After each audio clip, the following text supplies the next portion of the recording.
Everyone's lining up to see her. She's a Mona Lisa. Everyone's lining up to see her.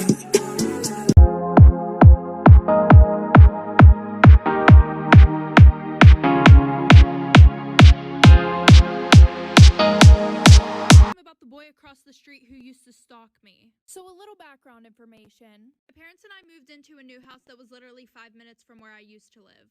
But I went to private school, and almost all the other kids in my town went to the public school. So I didn't really know a lot of the kids in my town. Well, a week after we moved in, our neighbors across the street invited us to a barbecue. While we were there, I started talking to our neighbor's older son, and him and I started to get along really well. Like, in a flirty way. Their older son was a senior, I was a sophomore, and their younger son was a freshman. Well, I kind of talked to the younger son, but he was just like giving me really weird vibes. So for the next few weeks, I started hanging out with their older son a lot, and we would talk all the time. Well, the one day whenever I went over their house, it was super weird. His younger brother kept saying, "Oh, I think I know you from somewhere. Like, I swear I know you." And I'm just like, okay. Well, the one morning I was waiting outside for my mom to pick me up because she worked night shifts and she would just grab me and then take me to my school. And I saw him in his window watching me like for part 2. Part 2 about the boy across the street who used to stalk me. So like I said, I saw him watching me outside his window, but I didn't want to overthink it, so I was just like, no, maybe he's looking at something else. Well, this all started a month after I moved in. Well, it started happening more frequently, so then I told his older brother. We're just gonna call the younger brother Mac. So he talked to Mac and then everything was fine for a week. Just a little information real quick. For the public school, the bus would arrive at 7:40. My private school started at 7 o'clock. So my mom would come and get me at 6:15 because my school was kind of far away. So like I said, it was a week later. Every morning that I would go outside to wait for my mom, Mac would be standing on his porch watching me. Oh, but it gets worse. So one night I was in my bedroom, right? And this is like some scary movie shit. I kept seeing something run past my window. My bedroom was on the first floor. So I told my dad about it and he put cameras outside. Well, Mac's older brother told me that Mac was always interested in my life. So me being a smart ass bitch, I told his older brother that our cameras didn't work, like for part 3. Part 3 about the boy that lived across the street who used to stalk me. So like I said, I told his older brother that our cameras didn't work anymore, knowing that he would tell Mac. Because he had it in his head for some reason that Mac wasn't obsessed with me. And the reason why I told him our cameras didn't work was because Mac was watching while the cameras were being set up outside. And after that, everything stopped. Except he would still be outside every single morning on his fucking porch watching me. So the one night while I'm sleeping, I wake up to some noise right outside my window. And my bed was on the same wall as the window, so I could see who was right outside my window, but they couldn't see me. Well, I look, and guess who the fuck it is? It's Mac trying to get inside of my fucking window. So I quietly call my dad, and it's like 3 in the morning. So I tell my dad what's going on, so he goes outside and nobody's there. Well, the next day we check the cameras. There's footage of him jerking off outside my window, trying to break into my room with a fucking crowbar. Luckily, I was staying at a friend's that night. Taking pictures of me outside my window, so we showed his parents. Then we moved and they sent him to a mental hospital.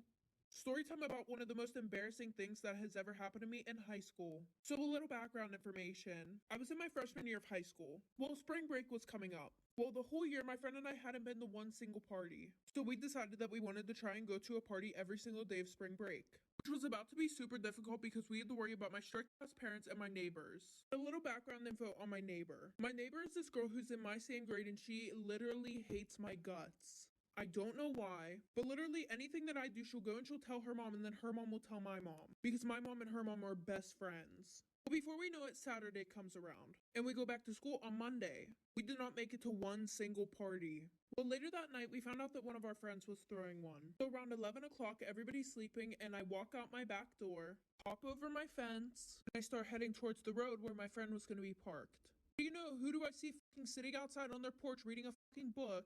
My fucking neighbor, like for part 2. Part 2 about the most embarrassing thing that ever happened to me in high school. So like I said, the bitch that I hate is sitting out on her porch reading a fucking book at 11 o'clock at night. So I crouch down so she couldn't see me, I run to the car, and my friend and I finally go to the party. Well, we get to that party and it's really boring, so we decided to go to a different one. And the party that we were about to go through was being thrown by the kid that I really liked. So I start hanging out with him when we get there. I'm drinking a lot, having so much fun, and I really have to go to the bathroom. And I didn't know where anything was at all. So I grabbed my friend and we're looking around everywhere for the bathroom. Because when I asked him, he was super drunk and really couldn't explain to me where the bathroom was. So we were pretty much left to fend for ourselves. But we ended up not being able to find a bathroom, and this is where I had to improvise. So my friend and I go to the laundry room and we see the litter box in there for the cat. Well, at this point I was desperate, so I just went in the litter box. Well, 30 minutes later, the cops show up to the party, and everybody had to hurry up and leave because we did not want to get underages. Like for part 3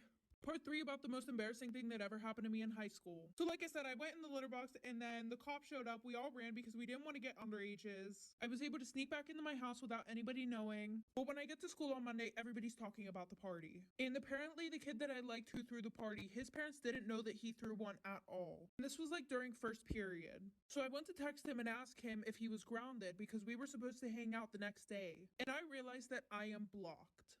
So I'm thinking, why does he have me blocked? So I told my friend that he blocked me, and she goes, it's probably because he saw what you did in the laundry room. And I'm sitting there and I'm like, there's no fucking way that he knows. Because there was a door that led to the outside in the laundry room, there were cameras in there. So everybody saw this video of me. People were posting it on their Finstas, posting it on their Snapchat stories. It was so fucking embarrassing. Not to mention the bitch that I hate who lives next door showed my parents the fucking video, and I was grounded for fucking 4 months. Storytime about the boy who pretended to like me to get closer to my best friend. A little background information. It was the summer before my freshman year of high school, and my best friend and I got bored of hanging out with the same people, so we got a membership to a new pool. And this one was closer to one of our rival schools, so a lot of people that we didn't know went there. Well, the one day while we're there, we meet this group of boys. And by the way, my friend is super pretty. Like, all the guys immediately gravitate towards her, and I'm kind of like the duff, aka designated ugly fat friend. Anyways, while she's over there talking to all the boys, I'm sitting down at one of the tables. And one of the boys from the group comes over to me and starts talking to me. And he was being super sweet. And then he's like, oh, I don't know why all of them are over there talking to her. Like, she's not even that pretty. He was like, to be honest, you're way better looking than her. Now listen, I know I might seem like a bad friend for this, but I never had that male validation before, so that kind of made me feel good. Well, fast forward, his best friend and my best friend start dating, like for part 2. Part 2 about how this guy used me to get with my best friend. Like I said, they started dating. The boy that I was talking to at the pool, we're gonna call him Luke. Well, Luke's best friend was dating my best friend. Fast forward 2 months, Luke's saying how he wants to date me and stuff like that, but it's not the right time. And every time that I would ask Luke to hang out, he would only hang out if my best friend was there. Red flag alert. Anyways, I didn't see that red flag. So Luke and his best friend go to this party, and apparently I was told that there was this girl there that was really hot. And Luke was saying to his best friend, oh, you should hook up with her. She's totally into you. Your girlfriend won't find out because she doesn't even know any of the people at this party. So he hooks up with the girl there. Then Luke calls me and says, OMG, like he cheated on your best friend. So I immediately call my best friend to tell her. And because she likes to talk to Luke about all her problems, she calls him. So he goes over there to comfort her. I didn't hear anything from them till a week after. My best friend posted him on her story and goes, my new boo.